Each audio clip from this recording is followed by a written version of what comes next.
Hi guys, నేనైతే బయటకు వచ్చేస్తున్నా ఫ్రెండ్స్. ఒక పని మీద బయటకు వెళ్తున్నాము, కానీ పిల్లల్ని తీసుకువెళ్ళాలంటే పెద్ద టాస్క్తో కూడింది అనమాట. చూసారా, పిల్లలు ఒక్క చోట ఉండమంటే ఉండనే ఉండరు ఫ్రెండ్స్. మేమైతే బస్కి వెళ్ళాలన్నమాట. సో బస్ స్టాండ్కి వచ్చేసాం. ఇప్పుడే కొంచెం ఎండ వచ్చిందనమాట. సో బస్ ఇంకా రాలేదు. బస్ స్టాండ్లో అయితే చక్కగా పిల్లలందరూ స్కూల్ పిల్లలు రెడీ అయ్యి, స్కూల్లో పర్ఫార్మెన్స్ ఉంది అనుకుంటా. ఇప్పుడు వినాయక చవితి కదా, సో దానికి సంబంధించి చక్కగా రెడీ అయ్యారు ఫ్రెండ్స్. సో మా బస్ వచ్చింది. చూడు, మా పిల్లలు ముందే రెడీ అయ్యి వెళ్తున్నారు, ఎందుకంటే కిటికీ దగ్గరే కూర్చోవడానికి. వాళ్ళకి ఎలాగోలా కిటికీ సెట్ చేసాయి అనమాట. అమ్మాయి అనుకుంటే ఎలాగోలా మేము దిగే స్టాప్ వచ్చేసింది. మేమైతే చక్కగా దిగిపోయాం ఫ్రెండ్స్.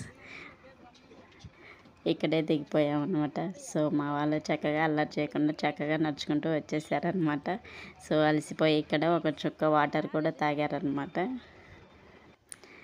ఇక్కడే కూర్చున్నారు. మా స్కూల్లో మా టీచర్ చెప్పింది, మమ్మీ జిబ్రా క్రాసింగ్ మీదే నడవాలి అని. చక్కగా నడిచారనమాట. మేమైతే ఆఫీస్కి వెళ్ళాం ఫ్రెండ్స్. నాకు చిన్న బుజ్జి గణేష్ చతుర్థిని అయితే సార్ ఇచ్చారు.